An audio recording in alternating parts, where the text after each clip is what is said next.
ধিক ধিক ধিক্কার। সিপিএমকে আবারও জানাই ধিক্কার, ধিক ধিক ধিক্কার। এসএফআইকে জানাই ধিক্কার। বাংলায় যখন কোনো কিছু গুরুত্বপূর্ণ কোনো কাজ হয়, গুরুত্বপূর্ণ কোনো পরীক্ষা বা গুরুত্বপূর্ণ কোনো ধর্মীয় অনুষ্ঠান, শারদীয়া হোক বা ঈদ হোক, তখনই তার ঠিক আগের মুহূর্তে এই সিপিএম বা এই এসএফআইয়ের মস্তানরা, গুন্ডারা, তারা বিভিন্নভাবে গোটা রাজ্যটাকে কলুষিত করে, একটা নোংরা জায়গায় নিয়ে যায়। কদিন আগে যাদবপুর ইউনিভার্সিটিতে শিক্ষামন্ত্রী ব্রাত্য বসু গিয়েছিলেন তৃণমূলের সংগঠন ওয়েবকুপার একটা অনুষ্ঠানে। সেখানে উনি বক্তব্য রাখছিল, সেই সময় এসএফআইয়ের গুন্ডা বাহিনী, যারা মনে করে যাদবপুরটা পশ্চিমবঙ্গের বাইরে, যারা মনে করে যাদবপুরটা আমাদের পৈতৃক সম্পত্তি, এটা নয়। বাংলার অন্যতম একটা ইউনিভার্সিটির নাম হচ্ছে যাদবপুর। সেখানে শিক্ষামন্ত্রী গিয়েছিল, তার সঙ্গে আলোচনা করতে পারত, বসতে পারত।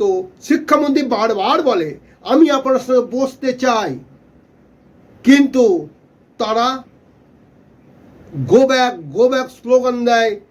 এবং কি ব্রাত্য বসু যখন ওখান থেকে চলে আসার সময় তার গাড়ি ভাঙচুর করে এবং তাকে প্রাণে মারার একটা চক্রান্ত হয়। নাটক এমন পর্যায়ে পৌঁছে গিয়েছিল, সেখানে এক ছাত্র, প্রথম বর্ষের এক ছাত্র মন্ত্রীর গাড়ির তলায় পড়ে আত্মহত্যা দিবে, এরকম একটি ভাব। মন্ত্রী ব্রাত্য বসু ঠান্ডা মাথার মানুষ, উনি কোনো চক্রান্তে পড়েননি, উনি কোনো কিছুতে না পড়ে সেই ছেলেটি বেরিয়ে এসে মন্ত্রীর গাড়িতে কিল ঘুষি মারে, ইট দিয়ে তার গাড়ি ভাঙচুর করে। ঠিকই ছিল। ঠিক উচ্চ মাধ্যমিক পরীক্ষা যখন আজকে, সে সময় গোটা বাংলাতে গোটা যত কলেজ আছে এসএফআই বন্ধ রেখে দিল। এসএফআই গেট মিটিং করলো, রাস্তায় জমায়েত করলো, যাতে উচ্চ মাধ্যমিক ছেলেদের পরীক্ষা দিতে অসুবিধা হয়। এরকম করলো, তাদের মানসিক চাপ পড়ে। এটা করবেন না। বাংলায় আপনাদেরকে ভালো চোখে নিচ্ছে না। বারবার দেখছেন আপনাদের তিনবার পার্লামেন্টে বলবার জন্য একটা সাংসদ যায়নি দিল্লিতে।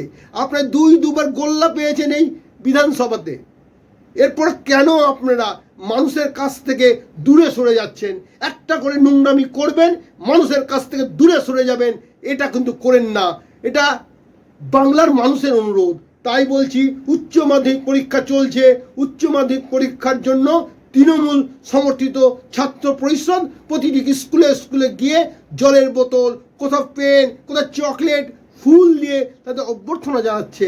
আর আপনারা যাতে পরীক্ষা না দিতে আসতে পারে তার জন্য আপনারা ব্যারিকেড করছেন, আপনারা কলেজে আন্দোলন শুরু করছেন। এটা করবেন না। এটা বাংলা মানুষ আপনাদের ভালো চোখে নিবেন না।